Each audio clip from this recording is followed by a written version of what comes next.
Om.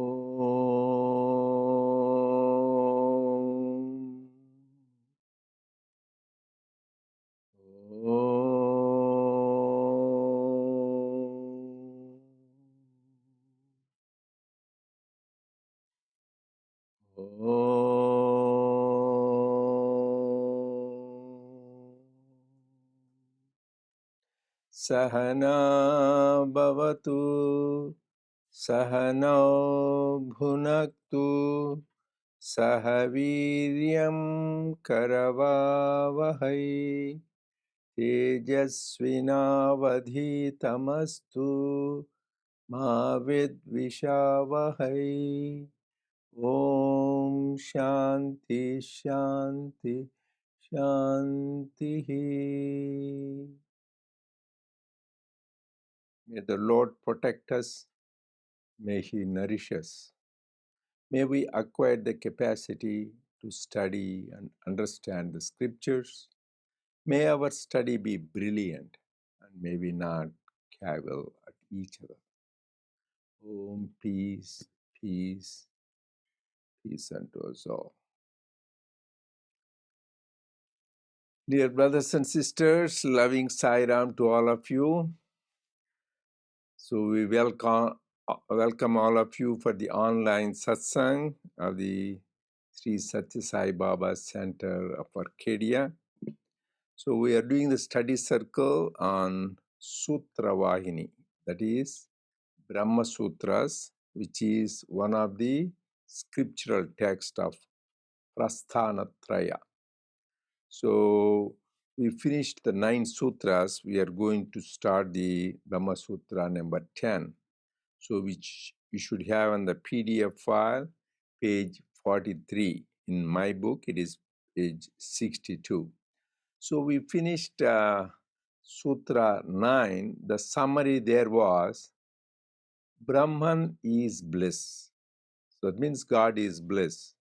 As Swami sings in his bhajan, bliss is my food. And we say happiness is union with God. So then why we are not experiencing that bliss?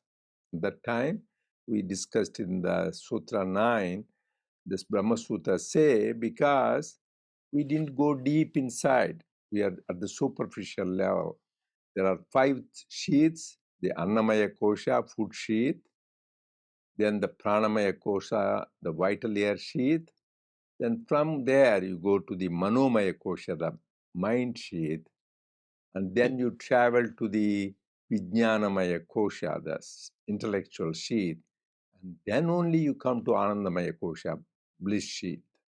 So that is what we talked about. So we are all at the superficial level. That is why we said it's beautifully. Swami gave an example like taking one vest after another, the 3-piece suit you have. First take away the jacket, then the vest, then the shirt, then undershirt, then you are in touch. Similarly, all these sheaths which we have, when you go through that, finally you are in touch with the bliss sheath. And why we are not, as I said, we need to do some penance, some tapas, some austerity. My God, people think, okay, those days they used to put feet down and head up, or they are head down and feet up, do all these maneuvers, go in the sun, wind, and everything. But Lord Krishna said, you don't need to do all that. He clearly said, what is tapas? By mind, by body, and by the words, because these are the 3 main instruments we have: body, mind, and words. So very clearly we discussed tapas means in the speech you speak truthfully, sweetly, and which is helpful to others, and try to inspire others by your words, compassionate, then that is vachika tapas. Anudvegakaram vakyam satyam priyahitam chaya. Swadhyabhyasam, reading the words of the great teachers. This is tapas. So everybody can do that. So just every day we speak, you could do that and read scriptures. And my mental level, what is tapas? Manah prasada saumyam. That means always have the pure mind and tranquil, calm mind and not get agitated by anything. that is Manak Prasada Saumyatyam Maunam Atma Vinigraha. Then you should observe silence at least for some time every day, because Swami says silence is the language of the spiritual seeker. So that is the tapas at the mental level.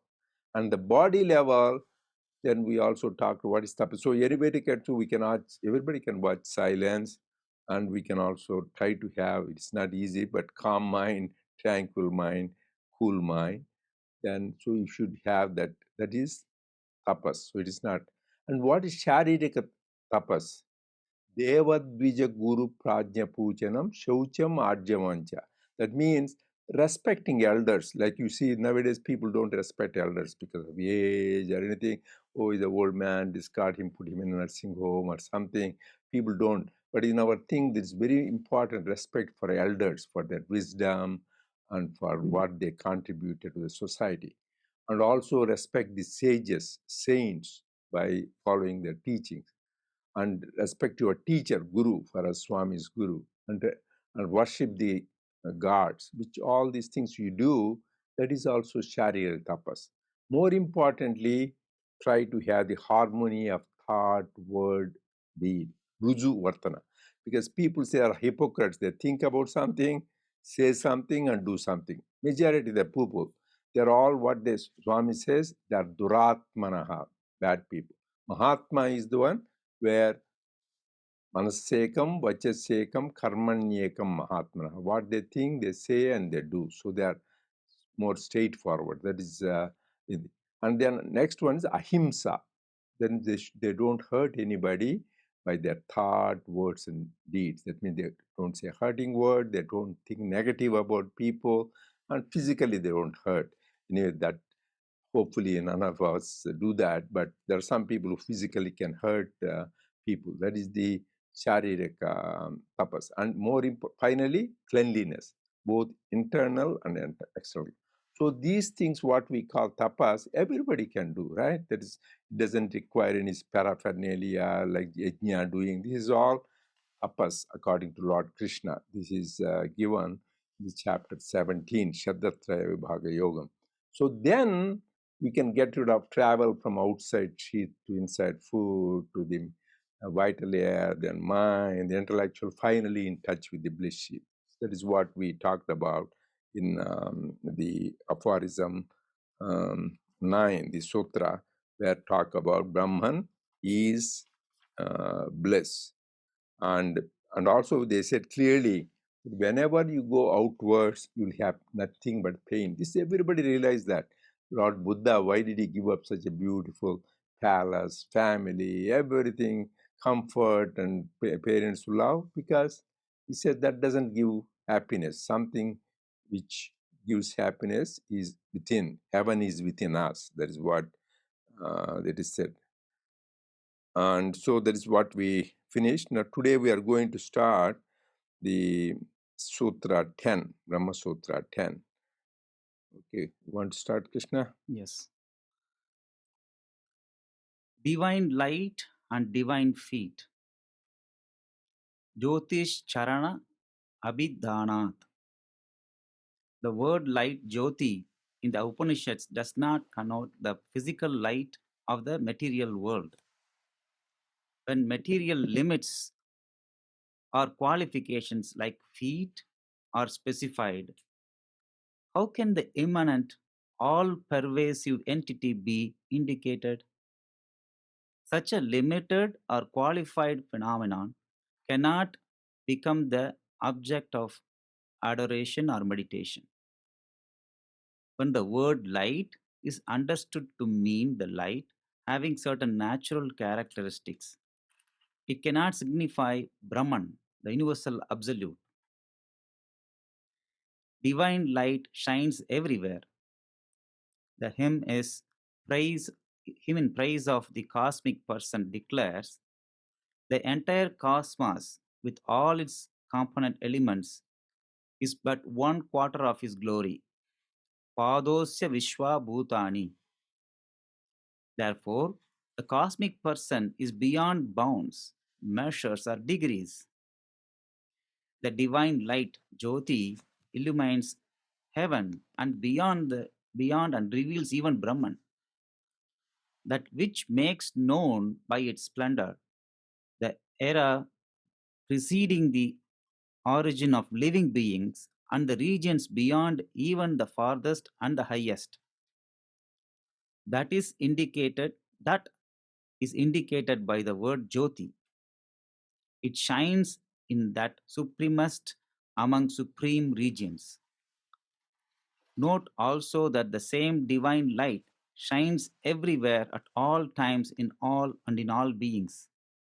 It comprises existence, asti or sat, illumination knowledge, bhati or chit, and joy, bliss, priya or ananda. All things seen in the universe have the unseen as their base. All things that move have the unmoving as their base. So too, for every living being, why for the very cosmos itself, the invisible Brahman, the supra truth, is the basis. It is the para Brahman, the omni self, that causes the cosmos to shine. Divine light Jyoti is appropriate only for this light and not the limited, inferior physical light. Divine light has neither beginning nor end. It is the supreme light, Param Jyoti, the light without a second, Advaita Jyoti, the eternal, unbroken light, Akanda Jyoti. In other words, it is the supreme Brahman itself. For all this is revealed only in and through it. Swami's one thing when I read this, Swami always asks one kind of a question and then he answers it. So everybody's mind, whatever the questions are there, it is already he is answering. So when we say Jyoti, it is not indicating the limited Jyoti that we see. It's not the material one. But he's Jyoti here talks about the divine which is infinite. And it's also its characteristic is not it's Satchit Ananda. So that is not a limited thing what we talk about, a physical light. It is beyond that. That's the light that is Param Jyoti, Advaita Jyoti, Akhanda Jyoti. Swami talks about that it indicates that infinite, which is the quality of the Brahman. So I'll leave it open here for discussion. One thing that comes to mind is that Swami is talking about for everything behind there is the unseen. The one simple example I used to hear very much from Dr. Reddy Garu is that if you go into the theater, then you see the screen. So all the things are, see the movie and people get excited about the movies or whatever. But finally, movie is ended. It's all white screen. It's just the basis, the white screen. All the activities go on in that one. But finally, it is only the white screen. So it's a very good example to see that the basis is the unseen. What we see is not, it may not be the truth. Behind there is the unseen, which is the truth. Okay, so here see that Brahma Sutras, Jyotish Charana Abhidhanat. So it says, supreme light is the feet. People will be complete. How can the feet be light? So that's why is the scriptures, they are not easy. You need a good guru, and fortunately we have Sadguru, the true teacher, or the Paramaguru, the divine teacher, Swami. He said he has come to show the inner meaning. Unless you know the inner meaning, you will get confused. How can the foot be the light? So that is what it means. So here you dive deep into that. So first is God, whenever you describe, he will describe me as love, you describe me as light. That is why to easily understand what do we chant. Lead Lord, Tamasoma Jyotirgamaya. Lead me from darkness to light. Nobody wants to be in the darkness, right? Whenever there is darkness, it can induce fear, and you will be low down, and you will be sometimes get scared because you can't see the things properly. The minute the light comes, everybody is happy. So let there be light. So that is why light is very important. Light, but that is why here also these our scriptures. I will come to that Bhagavad Gita, Purushottam. They talk about the light, but Swami's bhajan answers everything. What that song which is Antar Jyoti Namo Paramatma Khanda Jyoti Namo Mama Jivana Jyoti Namo Antaryami Namo. So where is the Jyoti? Antar Jyoti Namo. It is there. It is inside us. Everybody has the light. That is why the Swami prescribed the Jyoti meditation, because that light is there, not only outside, it is inside. That is why everybody should refer to that in Dhyana Vahini. One of the things is the light meditation on the light, where we all heard it. So it is there in Telugu, it is there in English, it is there in our website also, where how you let the light illumine all parts. Like you illumine your eyes, you will see good. You don't see any evil. You illumine your ears, you will hear only good, no evil. You illumine your hands, you will do only good deeds. You don't hurt. You illumine your light with the feet, you don't go to all the wrong places, go to movie houses or gossip places or gambling places. So every part of the body, you illumine the light, so every part will be involved in doing good deeds. That the eyes, ears, feet, hands, and speech also. When you illuminate the light, it will speak only truth and good things. That is why the power of the light. So Antarjyoti Namo, Paramatma Jyoti Namo. This light is not just confined to you. It is Paramatma Jyoti. It is the all-pervading light. It is there all over the things. So that is why even whether whatever Gita, Brahma Sutras, whether it is the Lalita Sahasranamam, Vishnu Sahasranamam, all the scriptures always use the word. You go and verify, everything will have Paranjyoti, because he is the divine light. So, but what is the difference? We have light. We see that, right? We have light. We light the lamps here. We have the light. Right? Even with light is auspicious. Even Swami, when he was there, to start any function, you start with lighting ceremony. So light signifies that you are trying to start something auspicious.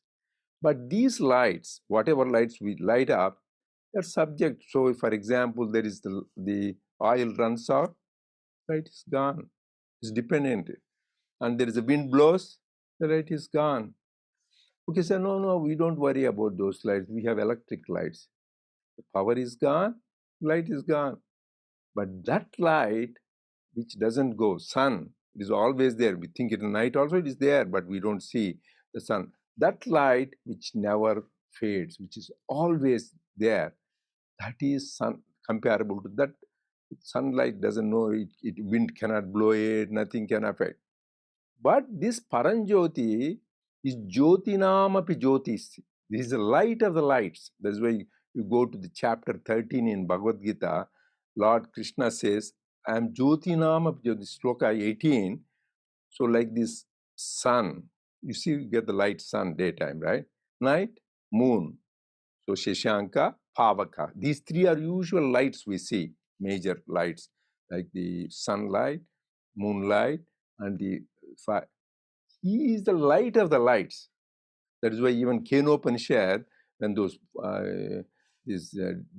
these gods were arrogant, they conquered the demons, then the god appeared in the form of light beam. And then in that Uma Haimavati, she appeared, mother, saying, hey guys, you are arrogant, by whose power you by whose power the wind blows, by whose power the fire burns, by whose power the lights light. So he is Paranjyoti. And what is this Paranjyoti? Antarjyoti Namo Parama Akhanda Jyoti Namo. It is not just there for a while, because our lights, we keep it for an hour, 2 hours, and the electricity also so many hours. This Akhanda Jyoti is never ends. There is Khanda means it is only for a part time. It's always there. There. And what is this light? Mama Jivana Jyoti Namo. Just remember this bhajan, you will have the answer. It is our life's light. Somebody said he is always good and bad. It is in the it is there in the Narayana Suktam. That says it gives the atak theory of Gurdham Adash. It gives the warmth to the beings. So this is what in the Narayana Sukta, this particular thing, ahara majarah kavihi tirya gurdham adashayi rashmayastanta santata. So all the beings, whether the animals has, it gives rashmi, it gives the light, and also heat. So somebody says, oh my God, suddenly he's so cold, his feet. That means we thought he's gone. The life principle has gone. So you need that warmth. So that is given, the Jivana Jyoti. Once that light principle that is gone, that means you are equal to that. So that is the thing. And then here, another aspect that is about Lord Krishna saying that he is God, Supreme Jyoti, which is undivisible, Akhanda Jyoti, is the source of all jyotis. That means it is the one by which the sun gives light, moon gives light, and fire gives light. Then here is referring to Purushoktam, Padosya Vishwa Bhutani. Here there is what food. It says in Purusha Suktam, it says the so Padosya Vishwa Bhutani Tripadasya Amrutam Divi. This whole, not Padosya Vishwa Bhutani, it says not just this earth, all the things you see, this earth, the planets, the galaxies, are only 1/4 of the Brahman. Padosya, that means 1/4 of the Brahman is all the visible universe, manifest universe. Tripadasya Amrutam. Our people in thousands of years ago, how wonderful they have said. This universe, most of 3/4 of this is unmanifest. Only 1/4 of this manifest universe, which you see as galaxies and many universes. Of them, we can see how little we are. Of them, the earth is a part of it. But 3/4 of that is unseen. Tripadasya divi. So then he says here, what is that light? There also there says, Vedahametam Purusham Mahantam Aditya Varnam Tamasak Parat. So after this, all this tapas, penance, the seeker does, because you do the spiritual seeker, what is the truth? Suddenly he says, oh my God, I know Vedahametam. Now I know. What is that? That light which is beyond all darkness. And what is this? It looks like thousands of sun, not like one sun. It's Aditya Varnam Tamasak Parasa. I realize that which is beyond darkness, and this illumines. And what is the important? There is no other way to realize this. This is very, go back to Purushoktam. Everybody should read that. It's very small but very powerful. Actually, even sannyasis are supposed to, Rudram and Purushoktam, they're supposed to chant. Vedahametam Purusham Mahatam Aditya Varnam Tamasastu Pare Sarvani Bhutani Vishweshwadhara Nanyah Pantha Ayanaya Vidyate. There is no other way. Nanyah Pantha. Pantha means path. There is no other path to reach the supreme light except by this method. You need to know the truth, and only by this method you can do that. That is the importance. Both the Purushoktam, the Upanishads, and the Gita, all things, and this light is within us. So that part, one of the process to illumine everything is doing this Jyoti meditation. Very, very important and practical. So then please refer to that. This will give you more inner meaning. So they always, that's why people who don't, and this is something, whether you believe in God or not, you can meditate, because there are people who don't believe in God with form and name. So light is something beyond that. So next to the Nirguna Nirakara Brahman attribute is light. So light nobody can deny. So that is why the light meditation, and that knowing that God is supreme light, is the important spiritual practice. Go ahead, Krishna. Unlimited divine light versus worldly light. The divine light referred to above cannot be interpreted otherwise. The Upanishads do speak of Brahman as having feet, but that does not restrict or reduce its vastness in any way. Divine light, Jyoti, therefore conveys Brahman as its meaning. Oh. Unlimited divine light versus worldly light. The divine light referred to above cannot be interpreted otherwise. The Upanishads do speak of Brahman as having feet, but that does not restrict or reduce its vastness in any way. Divine light, Jyoti, therefore conveys Brahman as its meaning. When Brahman is imagined as having 4 feet or quarters, all that is projected from Brahman comprises but 1/4. The Upanishads assert that the other 3 are undying, undiminishable, changeless in heaven, Divi. A point to be remembered is that such immortal light cannot be equated with the common light we deal with. The Upanishadic light is said to illumine. How can this process be limited and tied down to the effect of ordinary worldly light? Divine light is embodied in Brahman. It operates in and through Brahman only. Brahman is immanent in all, so divine light reveals and shines in all. Divine light is total illumination. The base, the root, the cover of the ever vibrating, ever moving cosmos is Brahman, the stable, the fixed, the immobile, the ever steady divine light. When Brahman also starts to vibrate, change, and move, total mergence, submergence, that is pralaya, happens. For example, when the train moves, if the rails on which it moves also move along, what about the fate of the passengers? When we walk, the road is stationary, so we are able to proceed safely along. The light that shines individually is called the flame in the lamp. The light that illumines and reveals all is called divine light, Jyoti. Divine light brings to light the fire that pervades the regions, that warms the body and resides in the stomach, the gleam in the eye. The moon is lit by the sun and thereby made bright.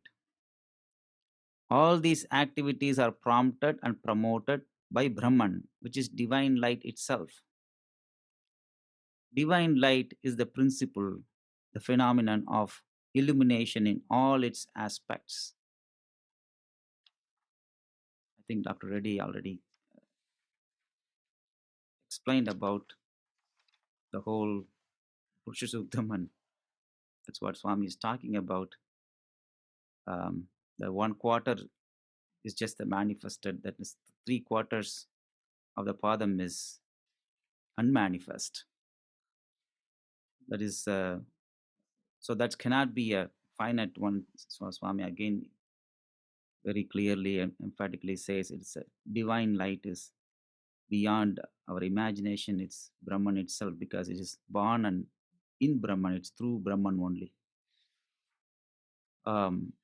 So the very beautiful thing is that Swami's examples, that again we're talking about unseen to seen. The train example is a beautiful example we can remember. If the rails also moves, what happens? So the rails doesn't move. That is why. So even in science, there is something called absolute. There is a reference. There should be something called absolute. There is one point you have to say 0, 0 in your mapping, and then you wherever you map anything, then according to the 0, 0, what is the distance is how you measure. So there should be an absolute and then a reference. The absolute is not seen, but it's behind. So anytime when you measure distance, that's how it goes by. So it is very beautiful how Swami nicely explains with simple examples, very, very beautiful. The train and the road examples are very beautiful to as an analogy to actually understand the big concept of Brahman, very beautifully explained. Thank you. So I think we discussed about it. Main thing is last time we said definition of what is God. People we say God. Swami nicely one time discourse said G generator, that is Brahman, O operator, Vishnu aspect, D dissolution, which is the Rudra or Shiva aspect. But Taittiriya Upanishads, which clearly says last week we talked about Satyam, Jnanam, Anantam, Brahma. What is Brahman? So that is why Swami is beautiful. Everything said, all these bhajans, they look like bhajans, but they're the highest inner meaning. I said, Antar Jyoti Namo Paramatma Jyoti Namo Akhanda Jyoti Namo Mama Jivana. It talks about all divine light. Here, Swami is also sing the bhajan, Satyam Jnanam Anantam Brahma. So beautifully it is. So what is this? Anantam Brahma. It is infinite. The very fact to say Anantam means you cannot measure it by mind, intellect, and you can by speech. That's why they call yato vacho nivartante aprapya manasasaha. It is something which which cannot be comprehended by the mind and intellect and cannot be expressed in a speech. That is why Sri Ramakrishna beautifully said it is like somebody eating, because in Bengal, the favorite sweet is sandesh. Somebody eats sandesh, he's so happy, you want to say how happy he is, but this guy is but he doesn't have speech. He is deaf mute. He is mute. So what is it? He expressed so much joy, bliss by his eyes and his gesture. Similarly, the one, this Brahman, the one who is in bliss, the bliss of Brahman, is so happy which it cannot be expressed in words. That is the thing. It is Anantam. That is why to show how Anantam we can't understand. That is why this Rishis have given beautiful example. All that you see, brothers and sisters, is telling, even Earth is a part of the whole galaxy, and there are many galaxies. All this is only 1/4 of the Brahman, and 3/4 is unmanifest. You can imagine that how infinite. That is gives a idea of infinity. Anantam, Satyam Jnanam, Anantam Brahma. So this light, as we were talking about, in contrast, again, Swami is talking worldly light. We see we light the lamps, we have the electric lights. All this have a finite time, so long it will last. So even though electricity is there, the bulbs can burn out, right? There is no light then. So and same thing here, oil goes out or the wind blows. So all this have a limitation. But this supreme light, closest comparison is the sun, which we do every day and night in the moon. These are not subject. But even they may go in the, that is why Swami gave the example of pralaya. Pralaya means something the whole, because originally there was nothing. Brahman is, there is no form, no name, nothing. From that he said, Ekoham Bahushyam, let me create the world. And even Bible says that, let there be world, and then the world came. So it was nothing. And finally, again, it dissolves in the Nirakara Nirguna Brahman. So everything will go back. That's called Pralaya, deluge. It happens after each cycle. They say like Kali Yuga, thousands of years, and Treta Yuga. We have, according to our scriptures, 4 yugas are there. But once this Mahayuga, this first Kruta, Treta, Dwapara, and Kali Yuga, these are the 4 yugas. So these are thousands of years, we can't even imagine. Once that is gone, each time there is a pralaya, that means deluge. But then there's a Mahapralaya, that means once completely everything is gone, but all is this formless, attributeless Brahman. But every day we are having the deluge, pralayam. When we sleep, it's gone. There is no world. Somebody can say that during that period, there is no world. We don't exist. But the minute you wake up, yeah, there's everything shows. But during time, that is called, somebody said, Nitya Pralayam. Every day we are going through that, but it's a temporary period. And next closest to that is death. When you die, everything disappears. But then again, you are reborn. There's the problem. That's why we don't want this cycle. Then again, it starts. That is a little bit long sleep. That is the short sleep every day we go through, whether it is 4 hours, 6 hours, 8 hours, depending upon how much we can. But the long sleep, which is death, there is also sleep. But there, the sleep could last for few months, year, whenever you're supposed to come in the next body, and hope we don't have to if we are don't want repeat cycle of births and deaths. Swami says that is so Nitya Pralaya, this is Mahapralaya. So this is the closest example. And here Swami is talking about Brahman is something which is the basis of everything. Krishna was telling, my dad said the example of screen. On the screen, you project the thing of the whole movie goes up for 3 hours. After that is gone, and again same screen. All these pictures start moving, right? There will be fire, there will be hurricane, somebody shooting, somebody will walking, all that. This is all movement. But once it is gone, is the screen moving thing? And imagine the screen starts moving. What will happen to the pictures? They will all be, nobody can enjoy. So Swami is telling here the real example. So the basis cannot move. Basis is the fundamental thing which makes everything happen. And that's why we see Shiva and Parvati, a lot of pictures. Shiva like almost like a dead body there, looks terrible. So mother standing on him. Because mother is Prakriti, the aspect of Shakti, which is the whole manifest universe. Because all this universe means there's activity going on, all the time activity. So the Divine Mother represents activity. And the underlying thing is Lord Shiva, the Brahman. Instead of that, our scripture says Shiva and Parvati. That is Purusha and Prakriti. The Purusha is the underlying Brahman, which is the basis for all this creation. So positive and negative. And also another aspect I want to just touch and we can conclude, the light. You may think light is one which you switch on the electric, others are lighting lamp. And another is this light. Every day, even though it is dark, like in the night we sleep, if you want to see something, can you see there is complete pitch darkness? Can you see any chairs? I can't even see you. There's sometimes pitch dark, you can't see, right? Can you see? No, because it is dark. But in sleep, it's dark. But in the sleep, you see so many events going on, things, and you go travel there, travel here. By which light are you able to see in the sleep? That is called, we described that in the daytime, what we should do, that is called Tejas Sudu. Our people see how the secret of sleep, our rishis, our sages found. By which that light, there is no really light there, but you are able to see like clearly what is happening. That is the light, and that is also inner light. So this is all the various aspects to see, to experience that light.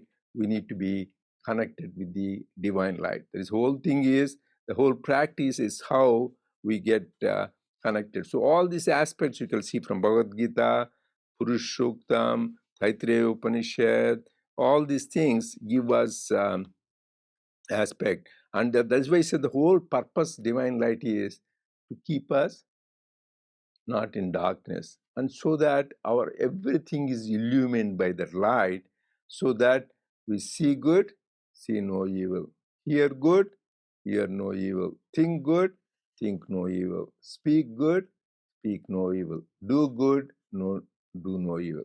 Because that is the way to God. It's very simple. It's not a complicated thing. You don't need to do a yajna or tapas or this, light lamps, go around pradakshina. They're all good, nice spiritual practices, but more importantly, these practical day-to-day practices which you do, automatically you are closer to God. That is what this completes the aphorism 10. This is the Brahma Sutras. Sai Ram.